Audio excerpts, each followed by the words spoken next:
Hey guys, Morgan's Maintenance with the tool review today. Today I want to look at Klein Tools loose cable stapler. Their Klein tool number is 450100.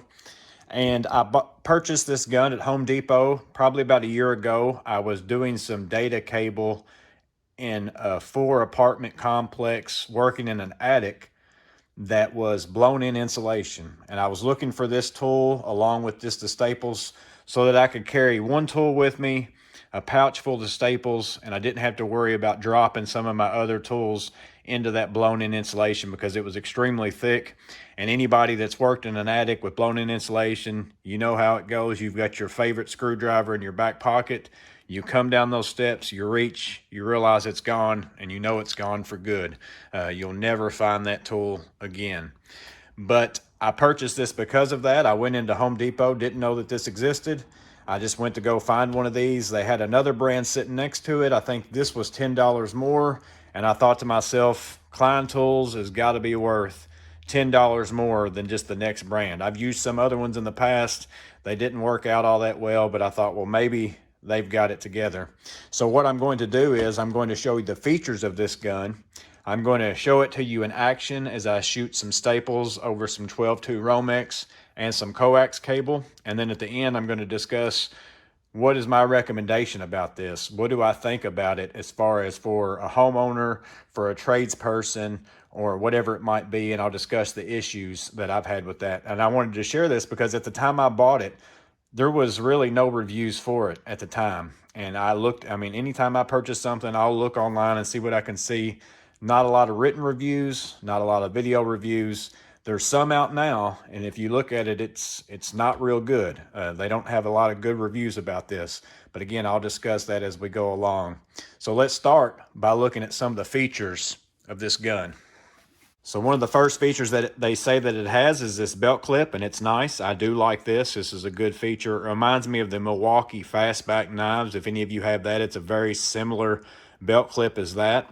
It is reversible. You can put it on the left or the right, depending upon which hand you are. It is in a correct location to me as far as to help distribute the weight. You can put that in your pocket or on your belt, and it feels comfortable no matter which way that you wear it.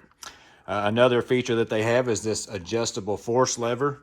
You press this in and you turn it, and this is based upon if you're using a single or a double staple.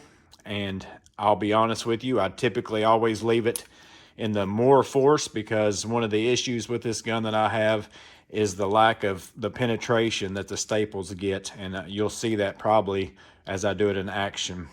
It also was supposed to be able to be used single-handed. It is actually held like this. That seems like it would be backwards most of the time. Most staple guns, it seems like you hold like this. This one's intended to be like this, and they say that's because this lever applies the force directly into the staple as you shoot it. This is adjustable here based upon which staple that you're using. You can see that you pull it back in the location that it is now for a double. You pull it forward if you want to go for a single. And what that allows is it puts a channel in there to accept whatever cable it is that you're running. Whenever you have it pulled back, it's acceptable for the Romex, or you could actually run 2 datas or 2 coaxials next to each other. Another thing that happens whenever you load the gun, that's no different than any other gun. You pull the lever, pull the sleeve, and put those in. But you can see as you pull this forward, let me show you first. You know, if you put the single row staples in there for coax or data, it's real loose. But whenever I pull this forward, 2 of the sides come in, and that gives this spot, gives these staples, it centers those up and keeps them located and keeps them in there tight so that you can stay with that. This gun takes 4 different size staples: 1/4 inch, 5/16, 19/32, and 31/64. That's the part numbers for those. I can only find 1, 2, and 3. I have yet to see this part number 4. I don't know if they didn't make those or if they're just really hard to find. But that's another, to me, downside of this tool is that you have to use the Klein tool staples with these. And I've had a hard time finding these staples myself. My Home Depot has quit carrying them, or they aren't able to stock them. I've been able to buy them online, but that's something to think about, is the staples are not easy to find for this tool, and that's a negative for me. But what I want to do now is we'll take this tool.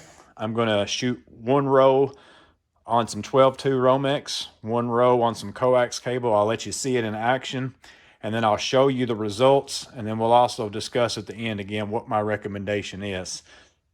So I'm going to start by loading one sleeve of the larger staples. You can fit 2 sleeves in here at once, which would give you a total of 20 staples. That's the capacity, is 20 staples. And then I'm just going to shoot the entire row out, and we'll see what happens.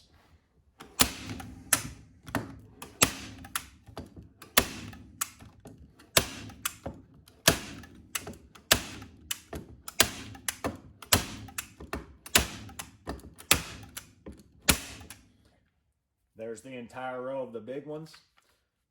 Now we'll swap. I'm going to pull that forward, swap it to the small,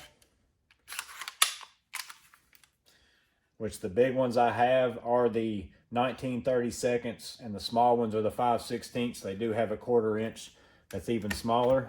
I'll shoot a row of these. And I'm going to shoot half of them in this max force, and then I'll swap to this just in case it does so happen to make a difference, but in all honesty, I can't tell any difference.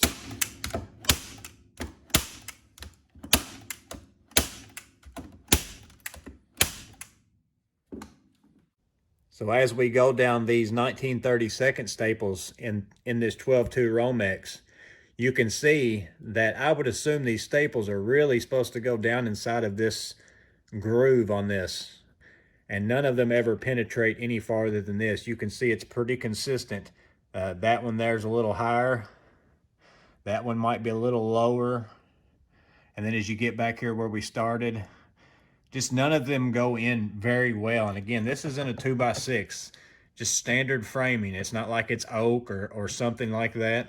And if we look at these 5/16 staples on this coax, you can see they're very inconsistent. Like this one, the insulation's down all the way, the staple's not. This one, the staple set into the groove, but the insulation's a little proud of the 2x6. Very inconsistent shooting.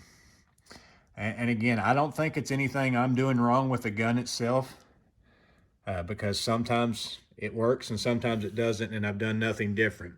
So as we get back to this view, again, one thing that didn't happen to me that has been a normal issue for me is that I didn't have any jams, but of course we only shot, one little sleeve of each staple. If I shot those boxes, I guarantee you that it would happen. It happens that often. And now there are more reviews out there on this product, more written reviews. I think it only averages 2 stars. And if you look at the bad ones, there's 2 main things that people say about it. One is the penetration of those staples that you saw, and the other is jamming. And I think it might be that there's just not many hand staples out there that can force those staples in around that insulation and get the kind of force that it needs, because I've used other brands and I've got the same type of results. So that's why my recommendation personally is, it's not that I'm saying this is a bad tool, because to me it probably is the equivalent of any other one I've ever used.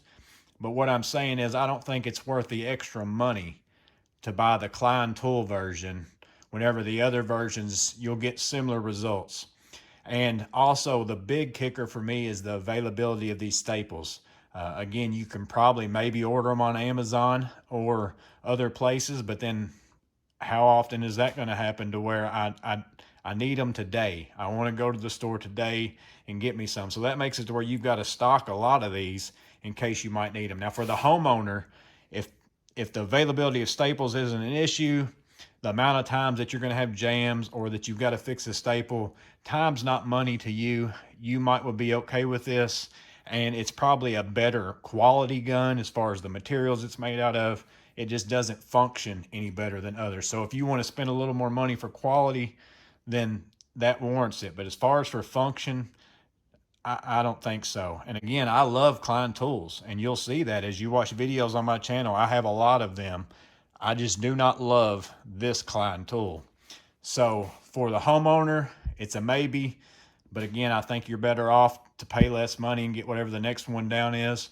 For a tradesperson or for a professional, that time is money. The amount of time you're going to spend dealing with jams, fixing staples, looking for staples, I do not recommend this product for you. I hope that this answered some questions for you. I hope that this was informational to you. And if it was, make sure and give the video a like, a thumbs up. Thank you to all of you who have subscribed over the last couple videos. We're up over 400 subscribers. That is amazing. I hope to get to 500 soon, because I think there's things, once you reach 500, there's more things that I can do as far as for this community. So I think that will be beneficial. So I look forward to that. So if you haven't subscribed, you like content like this, you like tools, you like how-to videos, make sure you subscribe, and hopefully that we can grow as a community and as a channel, and get to know each other better and share conversations about tools. I just love to do that. So again, I hope that all is well with each and every one of you. Have a blessed day, and I'll see you on the next video.